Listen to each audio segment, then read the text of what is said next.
반갑습니다. 청춘부동산입니다. 제가 2023년도에 대구 부동산 시장이 반등할 때 파멸적인 대구 부동산이라는 그런 영상을 올렸었단 말이에요. 특례보금자리론으로 부동산 오르고 있지만은 실제 각종 경제 지표들을 보게 되면은 대구 부동산 여전히 위험합니다 라는 그런 내용이었는데 모카파에서 엄청나게 욕을 먹었어요. 그 당시에 부동산이 침체되다가 특례보금자리론으로 반등이 나오니까 사람들이 전부 다 오른다고 하면서 막 흥분하던 그런 시기였거든요. 근데 저는 뭔가 좀 객관적인 데이터를 가지고 중립적인 태도를 취했었는데 부동산이 꼭 정치 마냥 오른다 떨어진다 둘 중 하나더라고요. 그런데 대구 부동산은 지금도 상당히 위험합니다. 제가 뭐 대구 부동산 오른다라는 영상도 올리고 또 떨어진다는 영상도 올리고 하니까 어떤 사람들이 뭐 그래서 오른다는 거 떨어진다는 거가 왜 이랬다 저랬다 하는데 라고 하세요.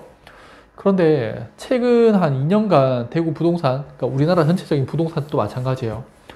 윤석열 정부에서 연초에 돈을 풀면은 부동산이 막 오르다가 연말 되면은 자금을 막아버리죠. 그리고 작년에도 마찬가지였죠. 신태강 특례대출 그리고 정부 정책 대출로 인해 가지고 부동산 막 오르고 서울 부동산이 급등을 하니까 작년 10월이었죠. 이제 서울 부동산 대출을 막아버리니까 그 다음부터 부동산 시장이 지금 침체기에 다시 들어가고 있죠. 그리고 원래 제가 작년에 강의했던 거는 올해 또 연초가 되면은 정부에서 돈을 풀어가지고 부동산이 오를 겁니다 라고 했었는데 거기에 대한 컨트롤 타워가 지금 없죠. 요게 좀 문제고, 그리고 다음 정권이 누가 대통령이 될지 모르지만은 그 정부 입장에서는 지금 우리나라 부동산이 낮은 게 유리하죠. 그래야 자기들이 금리 낮추고 돈 조금만 풀면은 부동산이 오르면서 뭐 경기도 좋아질 거고 세금 확보도 좋아질 거니까. 그래서 저는 정치적인 면을 좀 봤을 때 부동산 시장이 좀 쉽지 않을 것 같습니다. 그럼 대구 부동산이 왜 위험한지에 대해서 설명드리겠습니다. 이번에 미분양 아파트 증감 현황으로요, 2024년 12월까지의 자료예요. 그런데 11월에 8,175개에서 12월에 8,807개로 600개 가량 증가를 합니다. 이거 심각해요. 어떤 기사에서 보니까 이 부분은 달서구 그 상인 프루지오 때문에 아파트 한 개로 인해서 물량이 증가를 했는 거고, 대구 전체적인 미분양 시장을 보면은 이제 감소를 했다. 그래서 좀 심각한 게 아니다라고 했는데, 이거 외에 올해 대구는 분양을 준비하고 있는 아파트들이 많이 있어요. 그래서 상당히 좀 위험하다는 거고, 그래서 이 물량들이 쉽게 해소가 될 거냐? 네, 저는 여전히 어렵다고 보는 겁니다. 그리고 그 이유가 뭐냐면은 이게 부동산 114 자료인데 평균 분양가하고 평균 매매 시세가 있어요. 2020년 분양가가 하락을 할 때 매매가가 급등을 하니까 사람들 입장에서는 이제 분양권을 사가지고 기다리면 돈을 버는 시장이 되는 거죠. 그래서 아파트 투자가 좀 활발하게 이루어졌었는데 2013년 이후부터는 부동산이 꺾이면서 매매 가격은 하락을 했는데 분양가는 계속 오르고 있죠. 뭐 건설사에서 자재비가 올라서 인건비가 올라서 앞으로 부동산 가격은 계속 오를 겁니다 라고 주장을 하면서 높은 분양 가격을 고수하고 있는데, 사람들 입장에서는 지금 또 저렴한 아파트에 좋은 입지에 신축 아파트들이 많이 있는데 굳이 높은 분양가, 미래의 가치를 투자를 할 필요가 없는 거죠. 그러다 보니까 분양권 시장이 안 좋을 수밖에 없습니다. 대구 부동산이 왜 위험하다고 말하냐 하면요, 이게 미분양이 많은 것도 많은데 지금처럼 분양가가 매매가보다 높았던 시기가 언제 있었냐 하면은 과거로 거슬러 가면은 서브프라임 때가 있었어요. 네, 이때도 2006년에 매매가가 조정을 보이지만은 분양가는 계속 오르게 되죠. 아시다시피 미국에서 부동산발 금융위기가 터지면서 전 세계가 나락을 가는 그런 상황이 오는데, 서브프라임 사태가 터지면서 문제가 발생한 것도 맞지만요, 실질적으로 2006년 그 전부터 전조 현상이 조금씩 있었어요. 그리고 리만 브로스가 터지면서 그런 서브프라임 사태가 발생을 했는 거죠. 그렇다면 2008년 그때를 빗대어서 현재를 예상을 해본다면은 매매가는 옆으로 횡보를 할 가능성이 상당히 높죠. 분양가는 처음에 고분양을 하고 나서 할인 분양을 하든지 아니면은 매매가처럼 분양가 가격을 내리는 게 상품 판매하는 데 유리하겠죠. 저는 이렇게 되지 않을까 생각을 합니다. 아니면 최악의 경우는 또다시 부동산발 어떤 위기가 발생하지 않을까 싶거든요. 작년에 서울 부동산이 많이 올랐잖아요. 분양가가 높긴 하지만은 매매가와 비교했을 때 뭐 큰 차이는 없어요.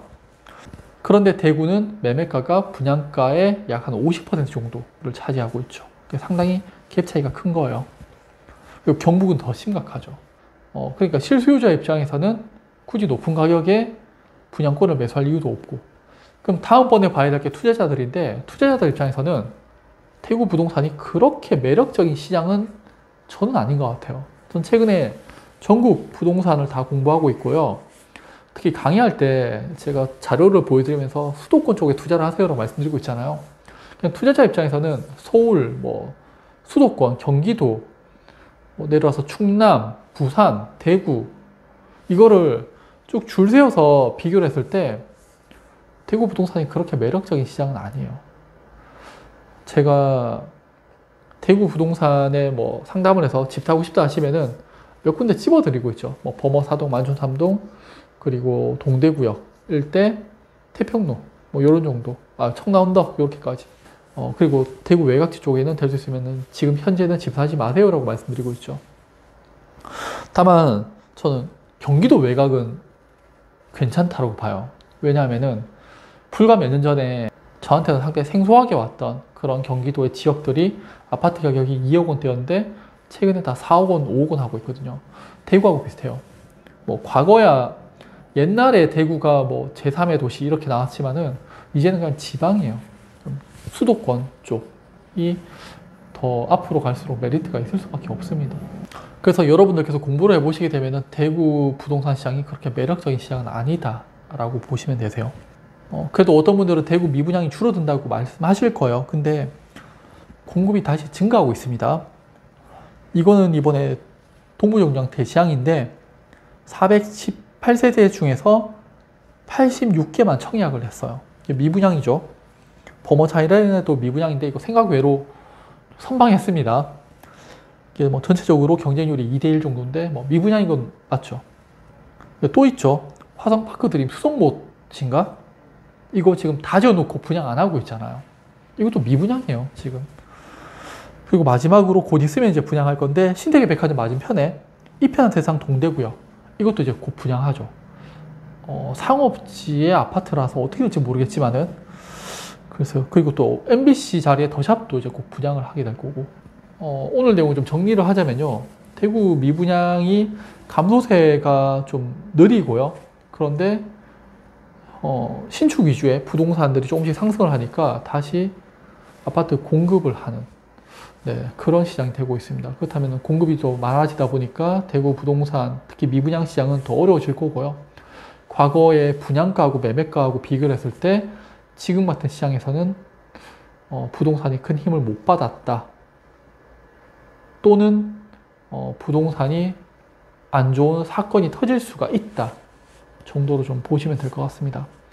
대구 부동산 될 수 있으면 좀 좁히세요. 늘 말씀드리지만은 투자를 하는 데 있어가지고 또는 집을 사시는 데 있어가지고 역세권이라든지 좀 사람들이 선호하는 지역 쪽으로 좁혀가지고 사시는 걸 좀 권해드리고요. 투자를 하신다면은 서울 경기도 쪽 그쪽이 좀 더 낫지 않을까 그렇게 봅니다.